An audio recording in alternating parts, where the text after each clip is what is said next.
So many milestones and episodes make up our Jamaican story.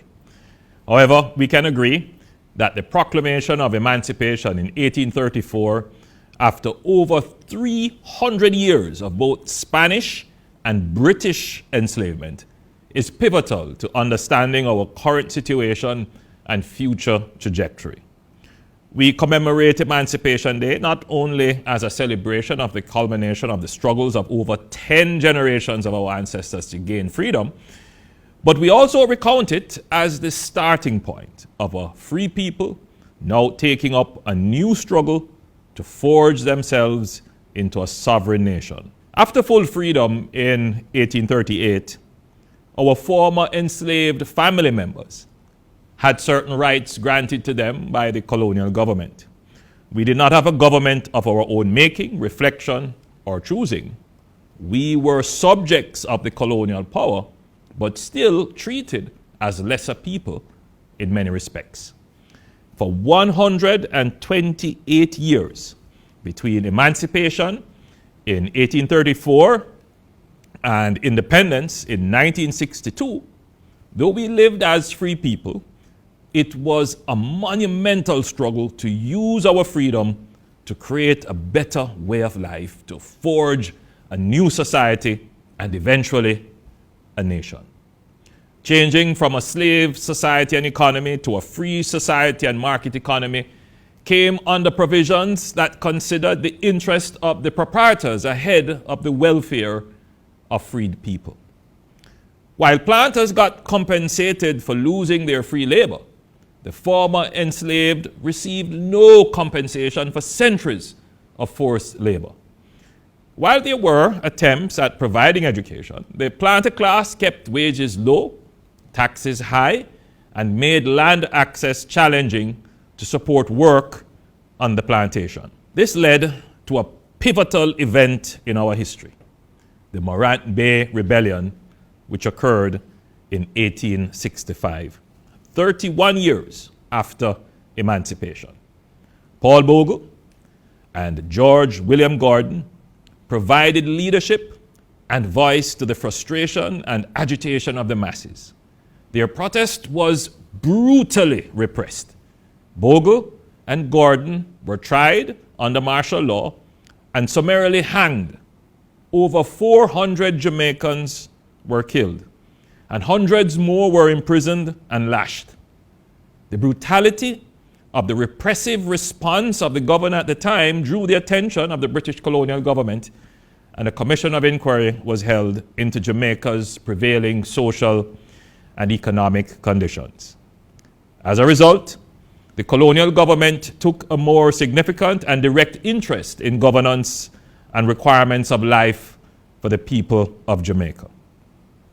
Generally, there was an improvement in civil administration, justice, land settlement, and some social services. To be clear, this was not universal or sufficient, mainly as it related to economic conditions. Nevertheless, this was an important turning point in the development of Jamaica. And as we celebrate our freedom, we remember and give honor to those who gave their lives, made the ultimate sacrifice to make our freedom meaningful today. Despite modest but uneven progress resulting from the Morant Bay Rebellion, by 1938, 73 years after the rebellion and 100 years after full freedom, the political, social, and economic conditions did not keep pace with the growing population and labor force. The Great Depression of 1933, the onset of World War II, and the weakened and receding British Empire set the global backdrop and context. Locally, our economy remained agrarian and largely undiversified, with sugar and bananas being our main export and leading employers of labor. So there was not much transformation in our economic circumstances for over 100 years. We also faced a crisis of political participation because the masses could not vote and exercise a true franchise in their affairs. Therefore, The labor uprisings of 1938 were another pivotal point in our history between emancipation and independence. The struggle for better wages was not only the agitation of the working masses against the meanness of the capital and planter class. This energy also gave momentum to political action, with the average Jamaican questioning why the colonial government did not intervene on their behalf. They needed a government that represented their interest. Alexander Bustamante and others gave leadership and voice to our labor movement. Together with Norman Manley, they would lay the foundations for the democracy we have today and start the process of claiming our independence and sovereignty. So in 24 years between the labor struggles of 1938 to independence in 1962, Jamaica made significant strides in its development as a nation. We established trade unions and labor laws. We forged political parties, instituted universal adult suffrage, founded the University of the West Indies, drafted new constitutions, and returned Jamaica to internal self-government.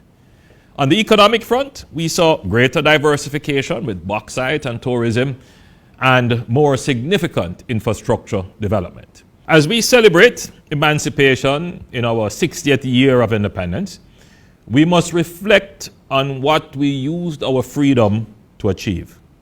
Any objective assessment of the 128 years from emancipation to independence will conclude that the Jamaicans, throughout that period, made great strides, even though they started with no assets or endowment, particularly in land.